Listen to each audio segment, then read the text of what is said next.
Hello friends, welcome to my channel. இன்றைக்கி நம்ம வெள்ளை கொண்டக்கடலை குழம்பு எப்படி செய்கிறதுன்னு பார்க்கலாம். ரொம்ப சிம்பிளாக நல்லா டேஸ்ட்டாக. இன்றைக்கி நான் 1/4 கிலோ கொண்டக்கடலை நைட்டே நல்லா கழுவி அதை நல்லா ஊற வச்சுருக்கிறேன். இப்போ ஒரு குக்கரில் சேர்த்துக்கலாம். இப்போ இது கூட நம்ம ஒரு பீஸ் பட்டை, 4 லவங்கம் சேர்த்துக்கலாம். ஒரு பீஸ் பிரியாணி இலை சேர்த்துக்கலாம். உப்பு தேவையான அளவு சேர்த்துக்கலாம். இப்போ இதை மிக்ஸ் பண்ணி ஒரு 5 விசில் வரட்டும் ஒரு பக்கம் வச்சிடலாம். இப்போ 3 வெங்காயம், பூண்டு, இஞ்சி நம்ம தனியாக அரைச்சி வச்சுக்கலாம். இப்போ பேனில் எண்ணெய் சூடாக இருக்குது. நம்ம சீரகம் 1 டீஸ்பூன், நான் ஒரு 5 பச்சை மிளகா பொடியாக கட் பண்ணி வச்சுருக்கிறேன், அதை சேர்த்துக்கலாம். இப்போ நம்ம அரைச்சி வச்ச விழுது சேர்த்துக்கலாம். வெங்காயம், இஞ்சி, பூண்டு இதை நல்லா மிக்ஸ் பண்ணி விட்டு கொஞ்சம் வெங்காயம் நல்லா வதங்கட்டும். நம்ம மீடியம் ஃப்ளேமில் வச்சு வதக்கிக்கலாம். இப்போ இந்த டைமில் நம்ம ட்ரை மசாலா சேர்த்துக்கலாம்.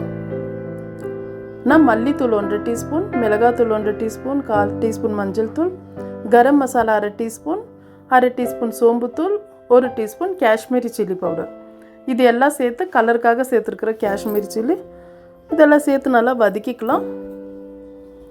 பாருங்கள் இந்த மாதிரி. இப்போ 4 தக்காளி நான் அரைச்சி வச்சுருக்குறேன், அதையும் சேர்த்துக்கலாம். இப்போது உப்பு நம்ம சேர்த்துக்கலாம். எவ்வளோ தேவையோ அவ்வளோ. நம்ம ஆல்ரெடி ஃபஸ்ட்டே உப்பு சேர்த்துருக்குறோம், உப்பு பார்த்து சேர்த்துக்கலாம். இப்போ 1 நிமிஷம் மூடி போட்டு வைக்கலாம். மசாலா வதங்கட்டும். பாருங்கள், நம்மளுக்கு நல்லா அடி பிடிக்கிற மாதிரி மசாலா வதங்கிடுச்சு. இப்போ நான் ஜார் அரிசி கொஞ்சம் தண்ணி சேர்த்துக்கிறேன். இன்னும் கொஞ்சம் ஒரு கப்பு தண்ணி சேர்த்துக்கிறேன். திட்டமாக சேர்த்துக்கலாம். தண்ணி எவ்வளவோ அவ்வளோ, அதிகமாக தண்ணி சேர்க்கக்கூடாது. 2 டேபிள் ஸ்பூன் நான் லெமன் ஜூஸ் சேர்த்துக்கிறேன்.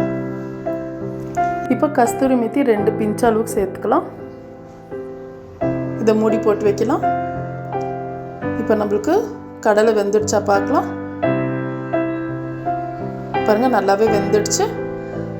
இப்போ நம்ம கொழும்பு நல்லா கொதிக்குது. இப்போ நம்ம கடலை சேர்த்துக்கலாம். சேர்த்து நல்லா மிக்ஸ் பண்ணி விட்டு இது ஒரு 5 நிமிஷம் மூடி போட்டு வைக்கலாம் மீடியம் ஃப்ளேமில்.